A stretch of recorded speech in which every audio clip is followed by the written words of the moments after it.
everybody, to Stellenbosch Business School Executive Development's first Community of Practice session for the year. We are thrilled that you're able to join us for the next hour.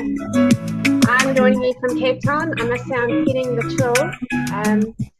Please can you put where you are joining us from in the chat, and welcome again. My name is Kerry Smalley. I am Marketing Director at ED, and we are so pleased to have you with us.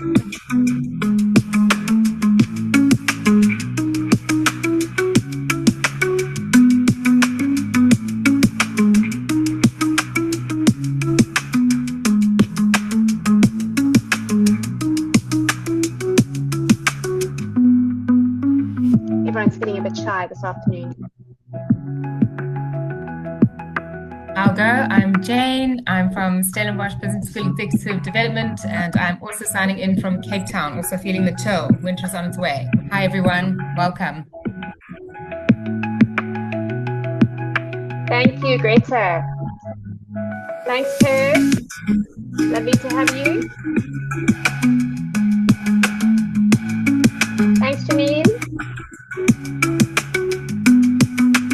Oh, we've got Kenya in the room. Thanks, Fazi. Hi, William. Becky. Kenya is representing. Welcome, Helen. We've got Chane from George. Juanita, Cape Town. Hi, Juanita. Hello, Dean.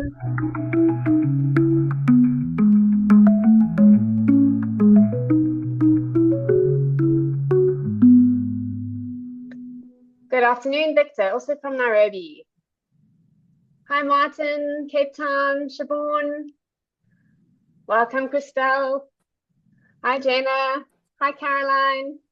Sure, now it's coming thick and fast. Hi, Johan. Forgive me if I don't get them all. Hi, Samila. Hi, Susan, also from Kenya. Hi, Tapatswa. From Zim, we've got Zim. We've got Lichtenberg. Hi, Lydia. Shamla, welcome. Good afternoon, Kelvin. Hi, Samila. Hi, Rwenda. Welcome, everybody. Thank you so much, Kitty. Welcome, everyone. A very warm welcome on behalf of Stellenbosch Business School Executive Development. I'm Lorelie Adams, a proposal and design specialist at SBS Ed for key accounts. It's really great to have you all with us for our first session in our 2026 L&D Community of Practice series. This year, we'll be exploring designing the future of talent, future intelligence for HR and L&D leaders. Of course, as with all amazing partnerships, we are running the session with the Institute for Futures Research here at Stellenbosch Business School. And this partnership allows us to bring futures thinking more directly into the HR and L&D space. Today's session specifically is called Stop Planning for the Future, Designing Workforce Capability for Multiple Futures. And it really sets the tone for us perfectly. We'll be exploring how we move beyond linear thinking and start designing capability that can flex and adapt across multiple possible futures. For this conversation, we're being joined by two exceptional leaders who we've had the privilege of working with. The first is Dr. Doris Viljoen, who is the director of the Institute for Futures Research, and she'll be facilitating today's conversation. Dr. Doris brings a wealth of expertise in futures thinking, scenario planning, and helping organizations make sense of complexity and change. And then we have Luanita Logie, Department Executive for Human Capital at Isuzu. Luanita brings deep real-world expertise in leading people and talent strategy in a large, complex organization. So she's no stranger to navigating a bit of complexity. We're also really proud of our long-standing relationship with both Luanita and Isuzu as a key account client. And with that, I'll hand over to Dr. Doris. Thank you so much.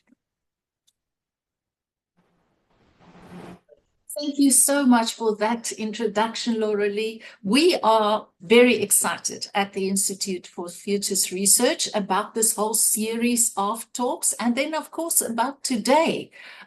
We played around with the title, saying to sort of make people wonder, what on earth is this? And I hope that those of you that have signed on did exactly that. I mean, why would the Institute for Futures Research tell you to stop planning for the future? Isn't that a little bit counterintuitive? It is.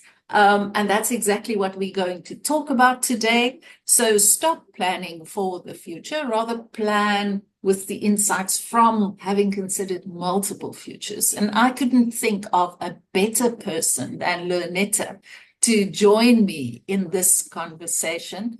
Lunetta has a little bit of a history with thinking about the longer future and, of course, with HR work and things. So Lunetta, just as an introduction, they said all your position things. I just want to add, I invited Lunetta just because she's such a cool person.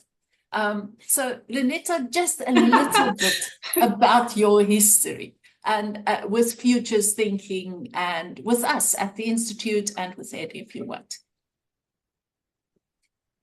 Well, thank you, Dr. Doris, and thank you very much for the opportunity to have this conversation with you. I'm absolutely thrilled to be here. So my journey with future studies started in 2022 when, for my sins, I was asked to attend an executive development program, and Dr. Doris was the person who was presenting futures. En die gogga het gebyt. So in other words, it really was something that really, really appealed to me. And as a consequence, I went back to school after a 20-year hiatus of studies. And I actually did the PG dip in future studies simply because of one module on the EDP. And then the reality is that, you can't just do this program and then think that that's it. You actually have to use the knowledge that you have gathered. So after participating in industry level negotiations for more than 2 decades, I really recognized the need to change how the parties engage at an industry level. So having recently finished my PG dip in future studies, I then sought a way of asking parties on both sides of the table, how can we apply futures methodology to influence the thinking and the approach at the negotiations table? So working with the HR directors, then the CEOs of the various OEMs in the country, and with NUMSA, we were ultimately able to use futures methodology with the support of the futures, the IFR, to really have a frank conversation about the potential future for the automotive industry.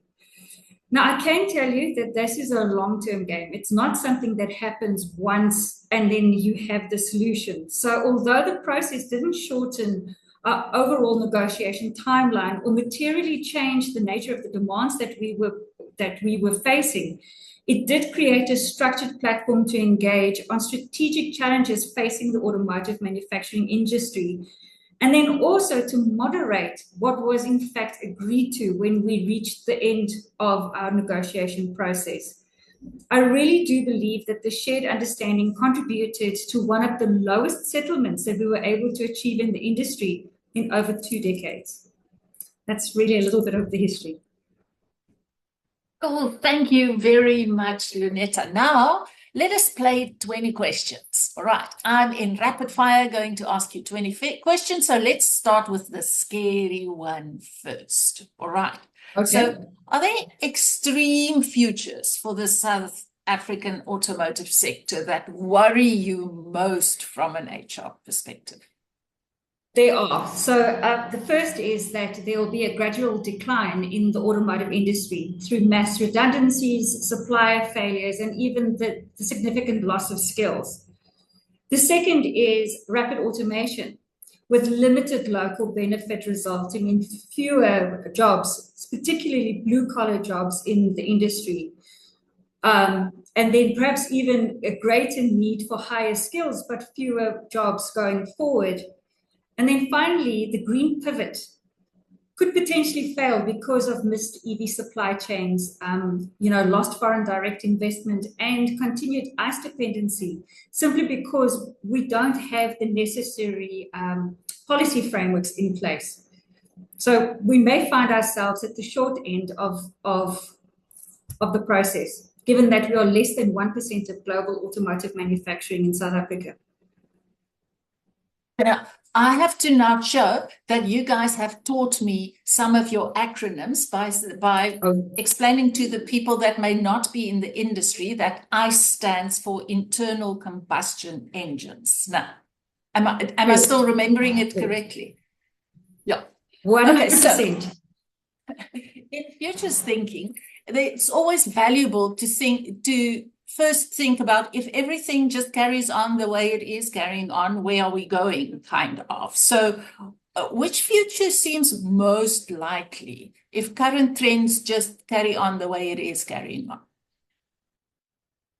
I think for us, we definitely acknowledge that there'll be more imported vehicles than what there are locally manufactured vehicles sold in South Africa. I believe that you can see a managed transition into hybrid, that the South African automotive manufacturers will probably look for markets closer to home. So instead of into Europe and into the US, they will look into Africa. There will be some moderation. We will retain the internal combustion engines alongside hybrid and EV vehicles. I don't foresee any growth in employment unless there is a significant change in the GDP, but with higher skills requirements. Yeah. So from an HR perspective, now, what's the preferable strategic future that HR should aim to enable? A resilient, low-carbon export hub with local battery assembly, where we've embraced the fourth industrial revolution's adoption, and we have circular supply chains and a much deeper supplier and skills ecosystem. Then can we vote you into the IDC immediately? Okay, are there any no-regret HR actions? Those things that if we do them, they're going to, that no-regret stuff, nah? That we can start now regardless of which future unfolds. Yeah, so for me, the no-regret action items that we should be taking right now is a skills audit. Understanding exactly what our skills profiles look like at this very moment and what we will need going forward. We need to strengthen our partnerships with TVET colleges, making sure that the TVETs are actually delivering the kinds of skills that are required. We need to think about reskilling and redeployment and plan for those actively through playbooks. We need to co-design those playbooks with the trade union because that transparency is absolutely critical. We need to ensure basic people analytics and then consider the introduction of living lab training pilots or simulated work environments. Just those topics alone are worth 5 webinars in future. But I mean, automation, everybody says we have to adapt to automation, but then they don't really get to what must we actually do kind of thing. So if automation doubles over the next 5 years, what kind of HR moves are absolutely non-negotiable tomorrow? So you're going to have to pivot your hiring, right? Because you're going to have to look at introducing additional skills such as mechatronics and electronics. You may want to look at funding modular micro-credentials. You're going to have to redesign the jobs for human-machine teaming. Because effectively, I mean, it's a partnership between the human and the machine, right? And then we need to ensure the phased redeployment and negotiate automation governance with labor. Now, if we look a little bit down the line, say, for instance, 2030 or so, which technical skills are going to be just given? It's going to be those baseline skills. So I believe it's going to be mechatronics, it's going to be diagnostics, it's going to be your PLC and robotics basics, industrial data literacy, battery assembly fundamentals, and then very importantly, safe human-robot interaction. On that, just consider start developing those like yesterday. No. All right. But let's look at transferable skills. No? Which transferable skills should HR be scaling? So I believe systems thinking is absolutely critical. The development of foresight, learning agility, and really fostering, the love and a passion for lifelong learning, troubleshooting, cross-functional collaboration, and resilience. And then let's not forget the very important thing. Leadership capability is absolutely fundamental to any change that you are wanting to achieve.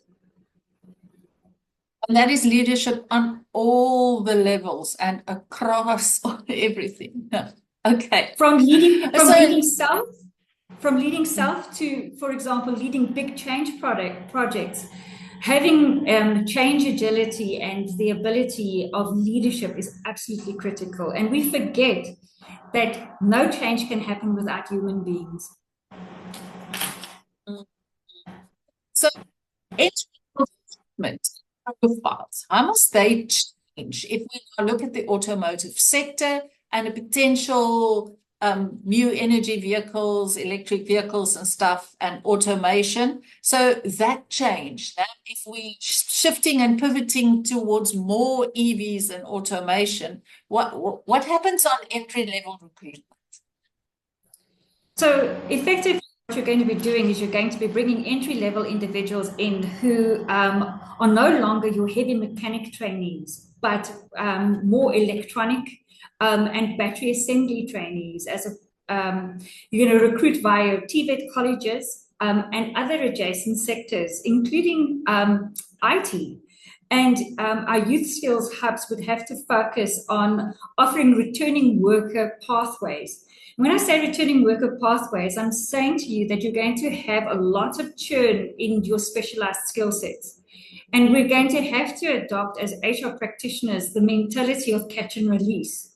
While the individual is with you in the organization, you make the best use of their skill set and you give them an opportunity to grow in your organization.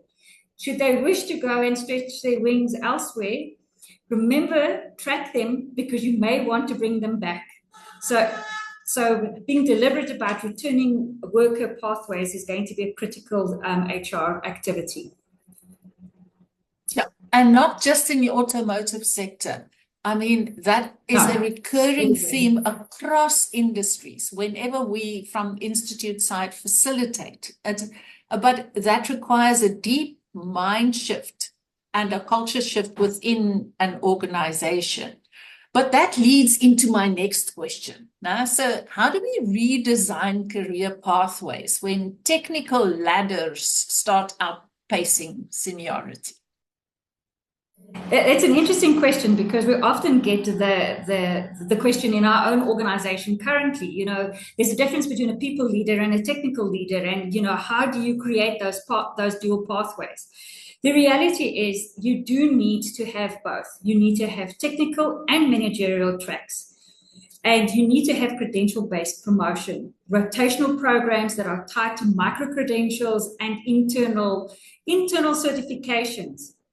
But I think the very important thing to remember is that as you go up higher in the organization, so the focus on technical skills needs to decrease and the focus on leadership capabilities and the theories of the heart become far more important. So we really should not lose focus on leadership capabilities.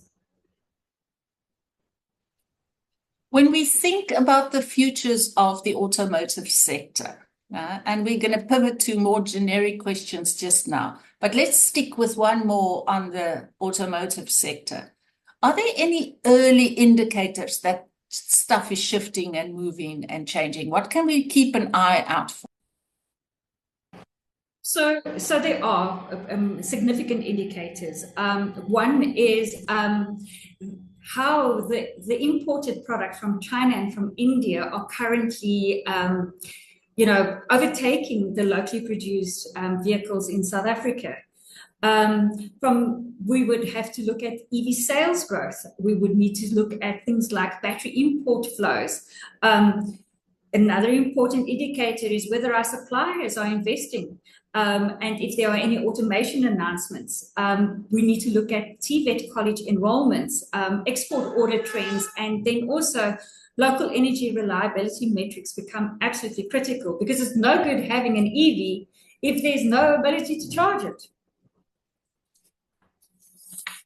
Just as a side note, I read yesterday that in the UK, they're producing too much renewables in summertime, and they're now urging, they're really giving incentives to individuals to switch on dishwashers and charge their EVs at home during daytime so that the grid don't get overloaded with too much power. I thought, oh, what a nice problem to have, kind of. Okay. All right. Now, for a little bit more generic, an HR practitioner somewhere in some organization, knowing that they have to go to the board. So how do they prepare before going to the board with futures thinking? Say, come on board, you have to think a little bit about alternatives and longer term future. What is it that they do? Well, great question. And this is something that has worked for me. So I will share this as a personal insight. Prepare a one-page brief with 3 plausible futures. What's the best possible future? What's the most likely? And what is the worst possible future that if you do absolutely nothing? Then consider your top implications of each of those futures and ask yourself, what are the 3 leading indicators for each of those futures?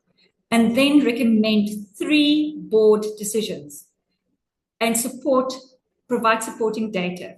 And the supporting data is very simple. It could be skills gaps, it could be TVET trends, it could be automation, it could be EV signals, it could be cost comparison of reskilling versus redundancy, but have the backup information, because that's often where the choice between the 3 futures becomes the defining factor. Mm-hmm. Now, boards are busy and they have long agendas. So how do you actually frame the conversation so that the board cares and lean in and say, hey? So the reality is you've got to lead with something that they love. And that is talk about the business risk, the opportunity, talk about revenue, continuity of business, foreign direct investment, your social license to operate, not just the people metrics. Use framed questions like, what future would cut costs by 20%? Or what decision preserves our ability to scale production output over the next 3 years? The minute that you can demonstrate that the futures have a return on investment, the board starts paying attention. I agree. That is a very smart plan. Are there any short tools and techniques that you can use in a board meeting that can make, some of the scenario planning projects that we do at the Institute take 9 months. Are there some 5-minute, 10-minute thingies that you can do in a board meeting just quickly? So a 10-minute scenario snapshot becomes quite interesting, and asking individuals to actually contribute to those scenarios makes it more of a reality. Then do a quick backcast. If you've picked your preferred 2030 outcome, for example, ask for 3 commitments that the board is willing to make immediately, and then use heat map voting on policy levers to surface any alignments that you've got. But the most important set of questions that I can equip you with is to ask, what, so what, now what? What is really happening? So what does that mean for us? And now what are we going to do about it? And if you ask the board those particular questions, you are able to then use your scenarios to get your decisions quite quickly. Are there any concrete time-bound actions that you should ask your board to approve? So, there should be some no regret moves that you're going to be asking your board to consider at the moment. So the first is, let's fund that skills audit. Let's pilot our TVET partnership. Let's create a joint union transition committee. Those 3 action items, I believe, could be very, very helpful. I agree. Now, many times, I know that from personal experience as well, when you come with foresight and futures thinking, people are saying, hey, but we have fires burning now, kind of. So how do you actually translate futures work into measurable return on investment for the board? Because that's what they're looking for. Yeah, so the return on investment is going to be very important, and it's going to be something that is concrete. So look at things like, for example, the percentage of the workforce that has critical credentials. How many more do we need? How many more do we need to create? Look at things like, what is the time to redeploy? Look at redeployment success rate, retraining completion to placement rate, and cost avoided versus redundancy targets. Keep it simple. Return on investment scenarios across futures must be kept as simple as possible. So, Lunetta, I'm going to ask you to expand a little bit on that. Now, so you now have your 3 pictures and you're showing them the return on investment. What kind of conversation? Tell us a story. What kind of, no secrets from your boardroom, but what kind of conversation does that spur? So the reality is you need to have a conversation about what's good for the business in order to have the board buy into the concept. You need to understand what problem you're solving for. You need to also understand what scenarios that problem could potentially identify for you. Then you need to ask the questions of the board, which of these particular scenarios can you buy into? Are they realistic? Which do you want to avoid? Which would you prefer to have happen? And if you have chosen your preferred future, what are those non-negotiable 3 commitments that you will make in order to achieve that particular scenario in the next 6, 12 months, 3 years, 5 years? Be very specific in terms of the time frame in which you are wanting to operate and to start showing the return on investment through your KPIs. And then, I mean, obviously, you cannot HR go all of this alone. Who's our cross-functional allies in this story? So I love our manufacturing and operational teams because their world is black and white. So you have to make sure that you are addressing their problems up front. And they are phenomenal sponsors of any change. So, work with your operations team. Ensure that you have finance on your side because that guarantees your funding. And then, a supply chain is absolutely critical. So making sure that you partner with supply chain carefully is also absolutely phenomenal, important. And then, I mean, communicating futures thinking. Huh? How do you communicate to build trust so that people say, this is a thing, kind of? How do you build that trust? So the trick is not to use too complicated language and to rather position the futures or to frame the futures as risk management and value creation. Look at short case studies and quick wins. Can you show an example of the future that you, for example, are anticipating? So let's use the automotive industry for an example. Australia was one of the markets that had local manufacturing. In 2015, all 3 of the automotive manufacturers that were left in Australia closed up shop. That's a very possible future in a South African context. We always think that it will never happen to us. But if you can then demonstrate the case study that it has in fact happened, then you know, you can also then look at the quick wins that you can mitigate very quickly, and then emphasize our job protection, cost avoidance, and export positioning that are very important to us. So really offer 3 plausible futures.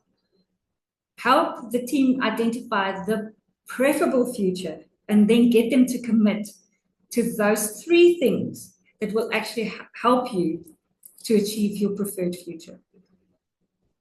Oh, that's a good answer. Now, one of the questions in the chat from Sibusiso actually resonates with the question I want to ask next. So I'm going to read Sibusiso's question, but then I'm going to ask my question as well. So Sibusiso said, how do we bring in labor representatives or unions do we bring them in to ensure that they are not left behind and they support these initiatives instead of being obstacles? I want to ask, how do you manage unions, community politics in board conversations? So now you have a thick question. Okay. So I'm going to answer Sibusiso's question first, and then I'll try and address your question after. So Sibusiso, the reality is that we will fail if we don't have the trade union part of this conversation. So I've explained to you that what we've been trying to do as an industry level is to have this conversation facilitated to the Institute of Futures Research, so that we can really explore what are the challenges to the automotive industry, what are the potential futures of the automotive industry, which is our preferred future, which stakeholders do we need to involve in those preferred futures, what do we want from them, and then start putting action plans in place to really have those conversations. But back at the industry level, the other thing that we need to do is keep our eyes open to what is happening in terms of the environmental scanning. So it's not just a conversation that happens once. So once every month we meet as an industry level employer and trade union group, and we are now standardizing an environmental scan as part of our feedback to each other. And we ask for different perspectives on that environmental scan. So it's a management perspective, it's a labor perspective, and we try and address them both simultaneously. Then that conversation needs to continue at plant level, because every employer's circumstances are very different. So the larger employers that, for example, export to the US have a very different environmental scan to the smaller, perhaps Japanese employers who have a focus into Africa. So you also have to make it relevant, not only at industry level for all of the employers, but also at plant level, so that you continue the conversation at plant level. Then in terms of managing those union and community politics in the boardroom conversation, I would suggest that, you know, we need to have early transparent engagement protocols, and we should actually have those brought off from the board as soon as possible. And then we need to include some contingency support. You know, for example, you know, do we want to guarantee retraining? You know, no job losses, placement services if there are potential job losses. So that we would need to have those contingencies and the support of the board in terms of early engagement.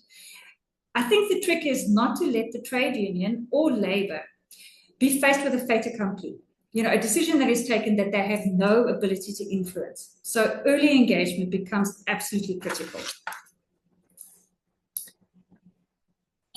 I mean, there must be common pitfalls. No? What are there any common pitfalls that you maybe can share a few stories about? So overloading with scenarios. The reality is you need to choose the top 3. There may be hundreds of scenarios, and you know, you've put a lot of work into those scenarios, and you would really like to share those scenarios. Keep it simple. 3, at most 3. Avoid jargon, particularly people-related jargon, or you know, process-related jargon, because the board's not always going to understand the jargon. Requesting the large budget before a pilot or evidence has been been established. That's a sure pitfall. And then treating futures work as a once-off instead of embedding it into a governance structure. So futures thinking is not something that you do once a year or once every 6 months, or when you're putting together your strategy. Futures thinking is everyday thinking. Yeah, and should be a continuous thing. I agree. Are there specific scenario methods that HR could use for key challenges? Every scenario is going to be different. But if we take one tool, the Voros foresight sandwich, I find that particularly helpful. And it's really just, it sits in the strategic process, and it is just a series of questions that you're going to be asking yourself. Do you understand what is happening? Do you really understand what is happening? And if you look slightly deeper to what is really happening, you can develop a greater ability to define your plausible futures. And once you've done that, you can then start developing your strategy from backcasting.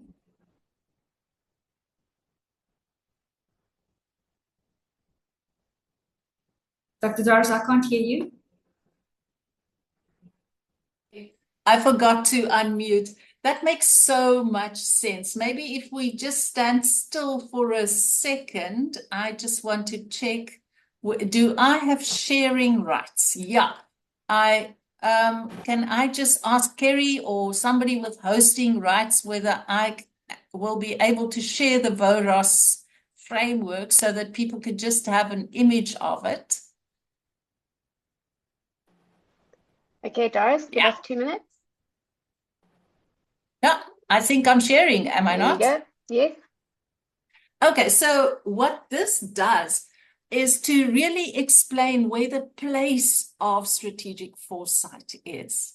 Because Lynetta explained now about the really useful questions and you referred to it just now as well, that those 3 powerful questions. Because many people that are maybe listening to us say, yeah, you know what, but we do this. We look at stuff that's happening and then we think what we must do and we craft our strategy. But if we put in that foresight sandwich now that Voros asks for, it is really, really, really powerful. And that brings foresight into the strategy process where you look at what is happening, that 2% increase, 3% decrease, and then you say, but what's really happening? Lynetta, I'm so glad that you pointed out these 3 because they are so powerful. Because once you go deeper and say, but what is behind that 2% increase, 3% decrease kind of thing? And then you say, okay, now that we understand why this is happening, what could happen? Thinking about all the different things, spending that little bit of mental rehearsal time in those different futures, and then coming back into the normal strategy process and say, okay, so what are we to do now? Then that strategy is also going to be way more robust than anything else. So, Lynetta, I'm so glad that this is one of my favorite frameworks. I'm so glad that you like it as well. So, can I give you an example? Yes, please. Sorry, Dr. Doris, could I give you an example? Because I think it's more practical with an example. Okay, so in November of last year, 2025, there was a big celebration made because the automotive industry had one of its record sales months. All right, and it was celebrated everywhere. So if you think about it, record sales month, that means the local manufacturers are doing a fabulous job. They are now going to be making lots of money and selling lots of cars. But by using the foresight sandwich, we were able to also then go and have a look at what's really happening. So what's really happening is, yes, the vehicle sales have increased, but the vehicle sales increased with regards to imported passenger vehicles. And those imported vehicles come from India and from China and are not from the South African automotive industry. So if we had just looked at what is happening, whatever strategy we had put into place would have failed. Just asking ourselves that question, what's really happening, has then changed the approach that we have taken in terms of our strategy for our vehicle manufacturing. So and I saw there was a comment that said, well, where do you get the time? The reality is if you don't take the time to do that kind of foresight work, you're actually applying the wrong solution to the wrong problem. Yeah. While we're doing this, what is it that we can do?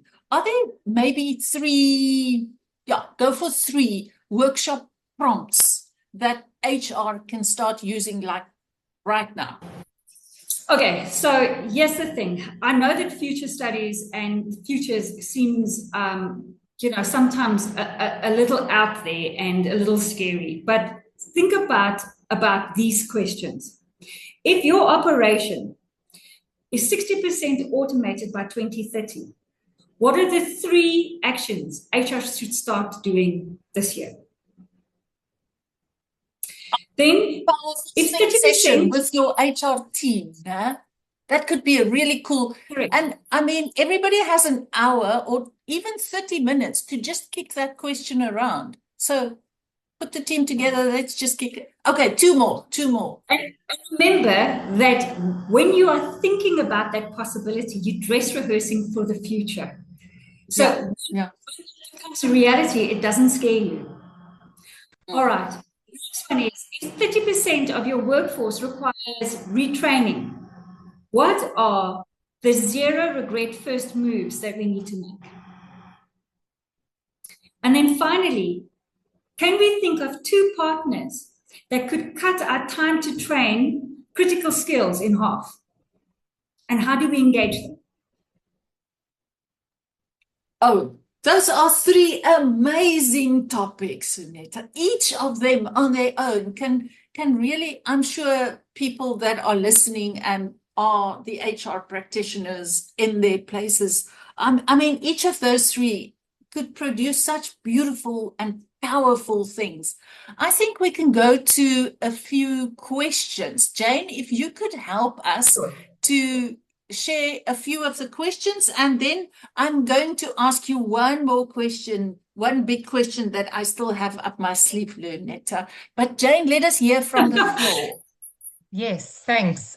So your previous discussion where you talked about the 3 practical sort of things that we can do right now, answered half of one of the questions here, but the one question particularly relates to working within a large organization within the continent across borders. So does that same still apply, or is there anything that we need to sort of consider from a perspective of being, in this continent and working across borders? So I believe that there is a very special place for Africa, and that what we need to do is we really need to invest within Africa. But Africa is complicated, right? And working across borders is complicated.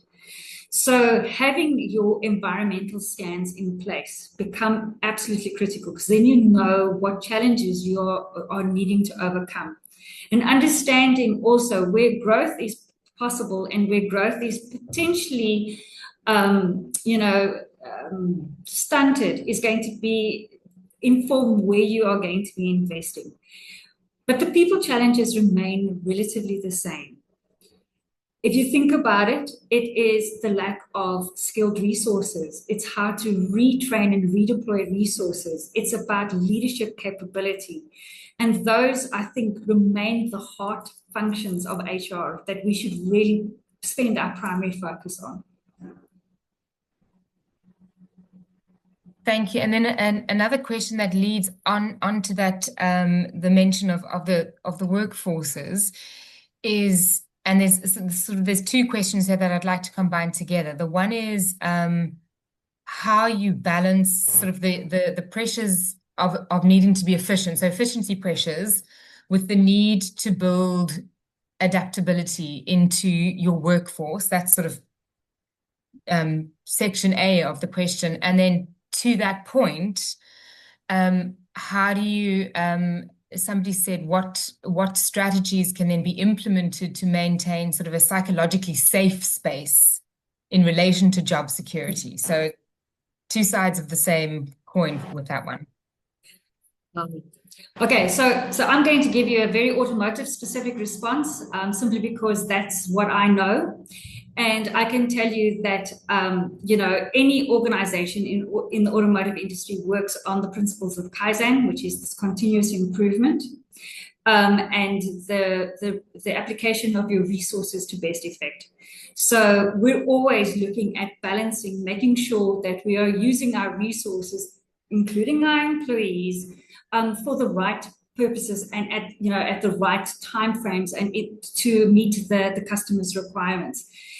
What is important is that from a psychologically safe perspective, that you do it in a transparent fashion, so nobody's caught off guard, that you have the individual who is impacted by the change part of the solution development and the implementation, and that individual is then retrained, upskilled to then take on a different role. So that's really our approach and philosophy in our Japanese companies, and I'm hoping that answers the question.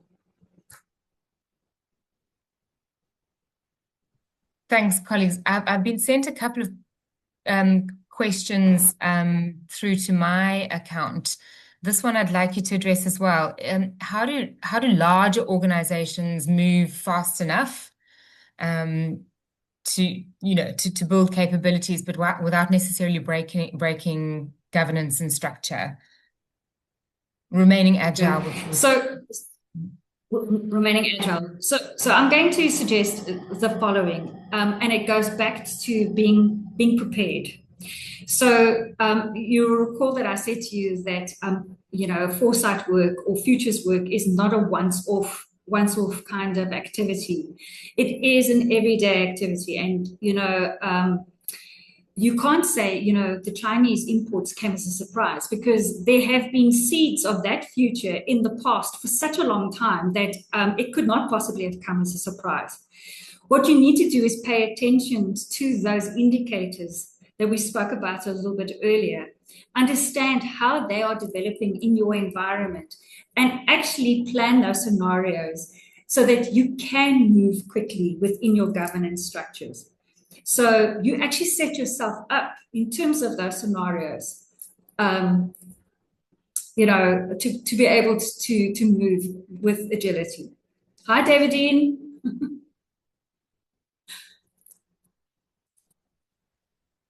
Lovely. We have a lovely question here from Sibusiso. The reference to the three workshop questions which we discussed earlier, and that's being a good way to get the conversation going. What other considerations, guidelines can one consider for an environment that's very regulated, and then a very slow turnaround for updating those regulations? And then the final bit of the question is, some of the future scenarios are approaching much faster than we can update regulations or put in place new policy framework, which speaks to the previous question. So the reality is that highly regulated environments are subject to change in any event, whether it is a question of what are the biggest challenges that we currently have, and how can we overcome those challenges? Who are the stakeholders that we should be engaging with today in order to meet tomorrow's particular scenario changes? I know it's very difficult in those highly regulated environments, but I do believe that there are certain scenarios that can still be helpful. Policy change is very difficult.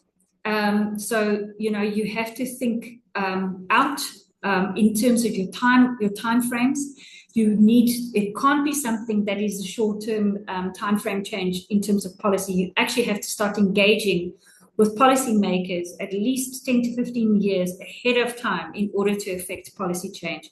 Dr. Doris, I see you nodding furiously there. I hope you agree. Yeah, that was what I wanted to say is, I mean, if you are the HR person in a large organization, you have a voice or you should have a voice, or at least a body that could represent your voice into the policy making structures, and do that as early as possible.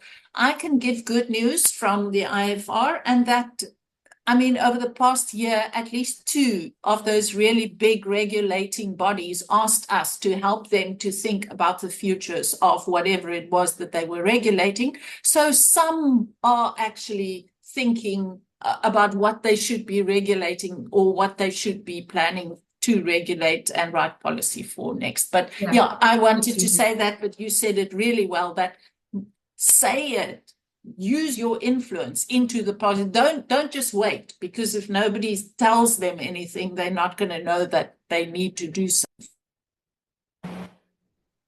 I've actually got a couple of questions that are all grouped together, one about leadership and one about smaller companies, SMMEs. So the leadership question that's come up in the chat and in my chat is, how do you get leadership behind this movement? How do you convince them? How do you, during this skills audit, or during this move towards scenario planning, what if leadership isn't behind you? What if they're not ready for the change?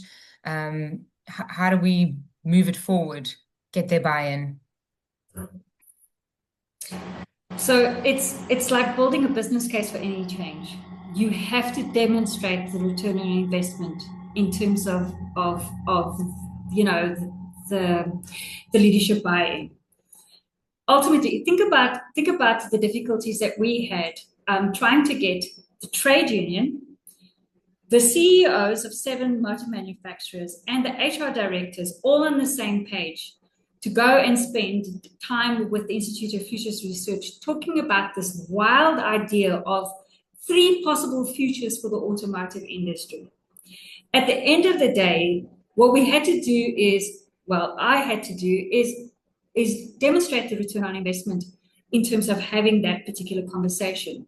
And it was about really having the engagement that is required to secure the future that we want for ourselves as an industry.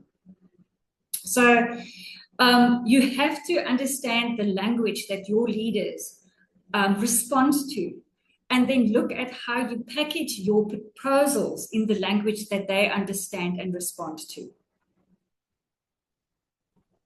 Then I could respond to the question about the smaller businesses if you want to.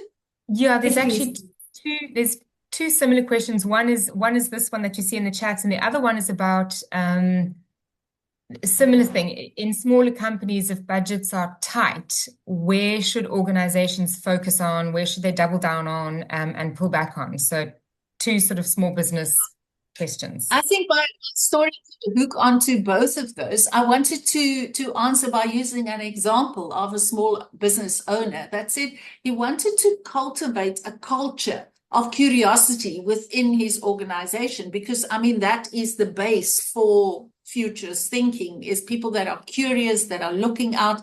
Lunetta mentioned quite a few times the term environmental scanning. Environmental scanning is the big word for just being curious about what is moving and shifting and changing out there. And what he did, and I will now pronounce it very carefully because you should, is every second Thursday they have a fog hour, misty. So everybody in the organization, they're not many, I think 18 or 20 or so in the organization. So every second Thursday, and they also, he funds it from the wellness budget, because everybody gets a donut and a coffee at the fog hour, and they fund it from the wellness budget because they're having so much fun in there, and everybody walks out with big smiles.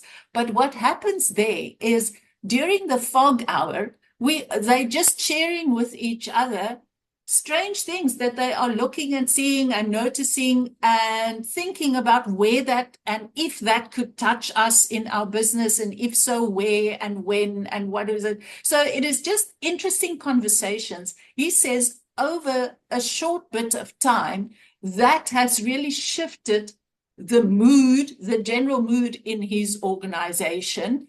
It has this gathering kind of thing, but also the curiosity. And without him having planned for that, the new products that they have developed based on the fog hours was a lot, because it's not a formal. So if he called them in for an R&D meeting every second week, he think it wouldn't have worked. Now it's fog hour, it's donuts and coffee and fun. They identify things, and then from there, things that they think could be explored more in terms of potential risks, and we have to do something about it. Or let us explore whether this could be maybe a new service or a new product or something. Then it goes into the formal R&D process and something happens from it. But I mean, and that's something that a small business can do anytime, a fog hour. Just pronounce it right. Beautiful. But it doesn't even have to be limited to a small business. Can you imagine doing a fog hour for the HR team?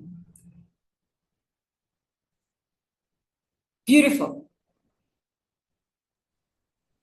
And then a question for you, Leonetta, is how do you personally continue to evolve, continue to remain strategically relevant, influential, and then maintain your seat at the table?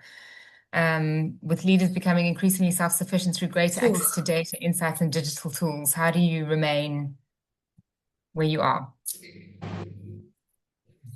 So that's quite an interesting question. So let me start with this. I am naturally a very inquisitive and curious person. So I need to know everything all the time, and that's unfortunately a personality trait.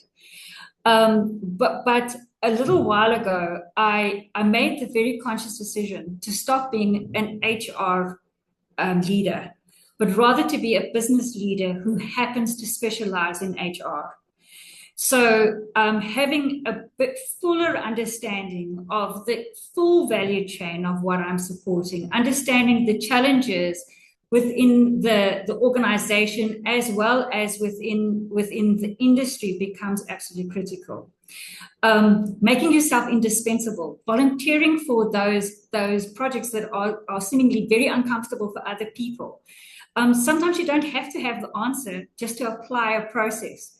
So those are the kinds of things that I've been doing. And to be quite honest with you, I've been trying to work on limiting my own self-limiting beliefs. So pushing my own boundaries about being comfortable with being uncomfortable and learning something new every day. I hope that answers your question, and I really, truly, if you would like to have a conversation, happy to chat to you about the absolutely wonderful experience I had on the EDP with Stellenbosch, and then also the fabulous experience on the PG dip on future studies. So please reach out, because it's life-changing. If you don't mind, I'd like to go back to a question that was asked in the very beginning around training versus skills, and another one that's come through about how do we balance between understanding that our workforce is becoming more skilled, more future ready, versus just more trained, and how do we make sure that we don't miss those sort of deeper capability shifts that organizations need? Yeah. So the reality is that we do have more educated employees, but whether they are skilled correctly for the opportunities that come their way is a conversation that is very relevant at the moment. So we need to make sure that we are partnering with the educational institutions from a futures perspective, understanding what it is that we will need in 5, 10, 15 years' time, so that we can start influencing what is currently being taught in the universities. Because unfortunately, whether it's universities or educational institutions, the unfortunate thing is that a lot of the individuals who are highly educated are not necessarily immediately ready to take on the roles that are available. So it's a conversation and a debate that we're having at an industry level. I'm happy to be corrected if anybody else has a different experience, but that truly is my opinion. And then following on that, with this shift,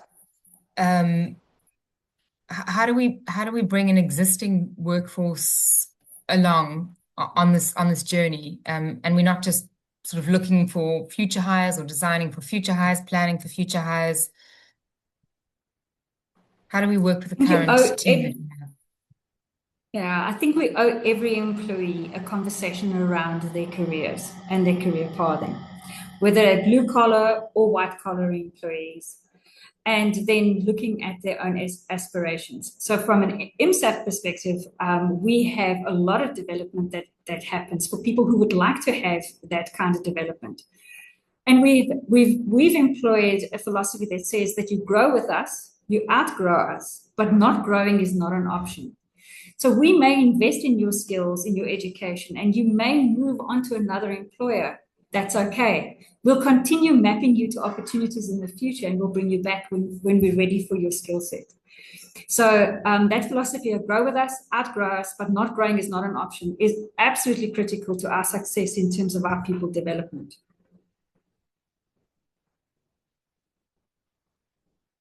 And then a question that I missed earlier. We can't have a conversation without talking about AI and automation. So it seems to be accelerating faster than so many of us can keep up. What is becoming of critical importance because of this on the talent development side? So what was interesting is that a professor at Gibbs recently posted on LinkedIn, and he did a quick and dirty survey in terms of, what is the debate that is currently happening at the HR table? Is the debate about AI and automation, technology, or is it around leadership capability?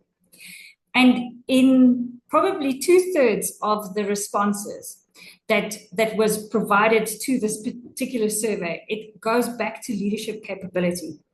Every single time that we talk about what is the absolutely critical thing that we need in, as an organization, it boils down to basic leadership skills. It boils down to being able to lead oneself, about being able to self-regulate, to have resilience, and then also to lead others through changes.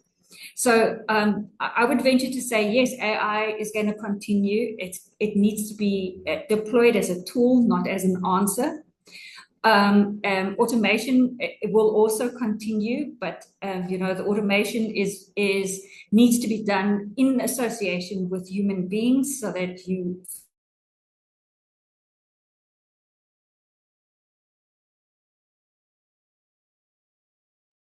Is it just me, or have we lost Lunetta a little capabilities?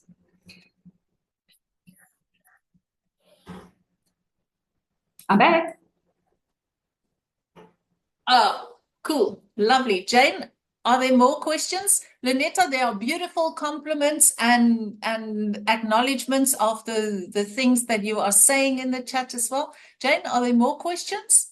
Yeah, so I've got one here about organizational design, actually. So is one of the potential scenarios or futures about a completely different organizational structure? So do we need to rethink organizational structures entirely to support these multiple futures, or do we kind of foresee that current models stretch far enough? I don't believe that the current models are going to stretch far enough, and that, thinking about how organization design, is practiced is going to change completely. Think about things like, for example, the gig economy. The reality is that the manner in which we currently employ people will probably change dramatically in the next 20 to 25 years, where permanent employment may not necessarily be something that the majority of the employees would want to have. Think about things like job sharing, also hybrid working environments. Those all have a massive impact in terms of organizational design that we should be talking about today, so that we can plan for it tomorrow. May I just add to that?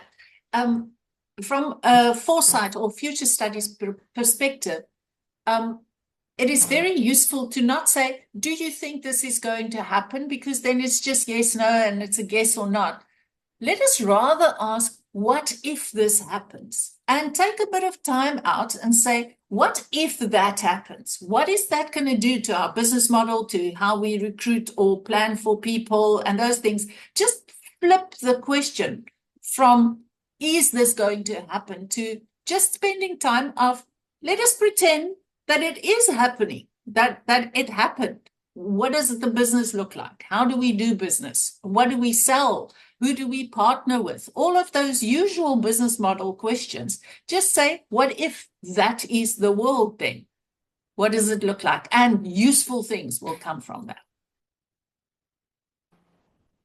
Dr. Doris, the other thing that is incredibly powerful in terms of, what if this happens, is to use the Pollock war game in terms of those 4 quadrants, and actually to force yourself to think in those 4 different mindsets. It will give you phenomenal insights. Pollack's game is one of the games that we play in facilitation with groups, and in particular with the group that Lunetta brought, the automotive manufacturers people. That really shifted things when we played that game. It's a very simple but such a powerful game to just help people to understand that everybody has different views about the future and different views about their own levels of agency and potential influence, but that all of those views could be extremely valuable to any process. Thank you. Doris, you mentioned, I think you mentioned hiring a couple of sentences ago, and we have 2 questions here that talk sort of one about hiring, so what we should be looking for when we look to hire talent today to ensure that there's a sort of a cultural, there's a future ready person in your workplace. And then again on culture is what sort of organizational cultural traits hold organizations back from becoming future ready. So how do we hire? Let's ask the HR person. I would just go for the spark in the eye, but Lunetta, go for more. Learning agility, the ability to unlearn is absolutely critical when you're hiring. And then also just, knowing somebody who is genuinely curious about the world and who wants to actually make a big difference is important to test for. So I can tell you that from a cultural perspective, things that could prevent us from having futures thinking. I work for a Japanese company, right? And Japanese companies like things that are stable and predictable and that, last for 100 years. And I can tell you that even that is changing dramatically with the recognition that the world is changing around us faster than what we've given it credit for. And so the lack of embracing the change starts becoming that cultural limitation. But the minute that you open your thought to what if this really does happen, you can really start having those conversations. And then being open to being challenged, because let me tell you, the latest generation likes to challenge. Oh boy. All the time. I have one last question for Lunetta before we say thank you. If you now have to make your big statement for the priorities for HR leaders in South Africa, what are those things? Make multiple futures practice part of your annual planning, your monthly monitoring, and your weekly check-ins.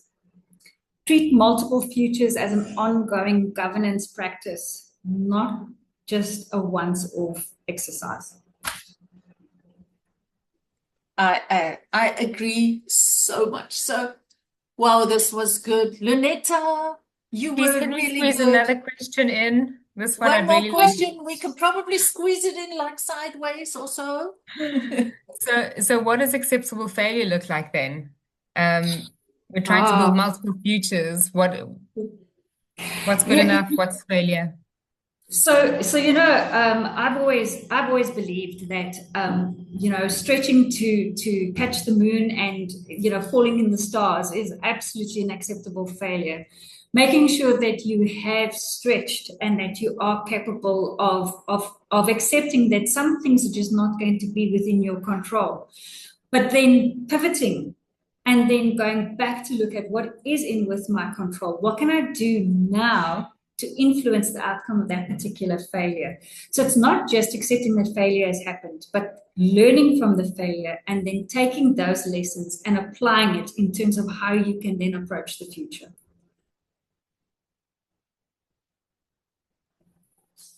This was so good.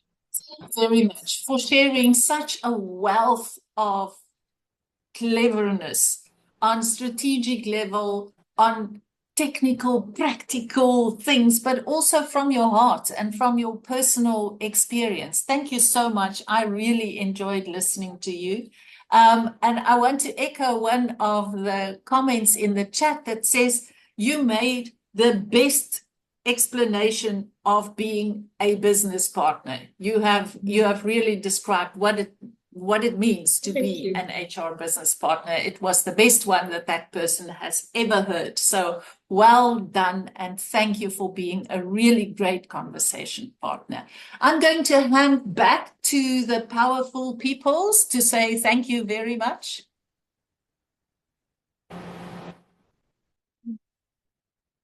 What a session. Thank you so much. I think we've all been stretched in our thinking today. And on that note, I'd like to thank everyone for joining us today, and a big thank you to Luanita for sharing such valuable practical insights, and to you, Dr. Doris, for guiding such a thoughtful and engaging conversation. I think this has been a powerful start to our 2026 series, and we hope that it's giving everyone a new way of thinking about how we design workforce capability in our uncertain and fast-changing world. To everyone else, thank you for your engagement and your questions and contributions. I don't think this community would be as meaningful without it. We look forward to continuing this conversation throughout the year and staying in the theme of thinking about our future. Our next sessions will take place in August, and here we'll explore managing new technologies across the organization. And following that, in October, we'll be focusing on our role in the future of HR and L&D as strategic architects. The links will, of course, be available in the chat, and we'll also do our best to share them with the broader community. On behalf of Stellenbosch Business School Executive Development, thank you for being part of our growing community. And with a final note, we'd like to share, keep questioning, keep exploring, and keep designing for the future. We look forward to seeing you at the next session. Bye. Thank you. Thanks, everyone. Thank you. Bye-bye. Bye. Thanks, everyone. Bye-bye. Thank you, everyone. We'll be closing the room in 3 minutes. Thank you.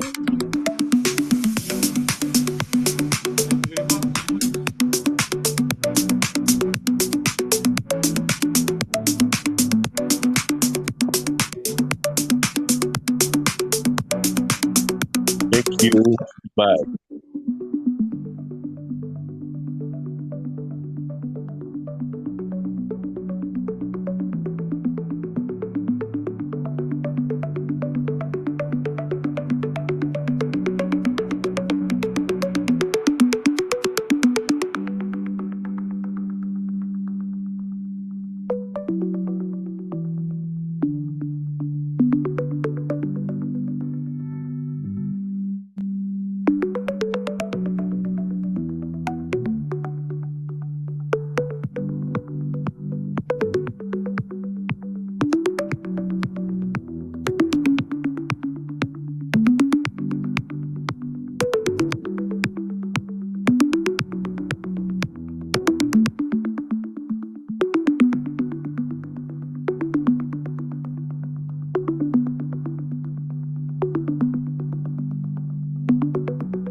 be closing the room now. Wishing you a wonderful rest of your day.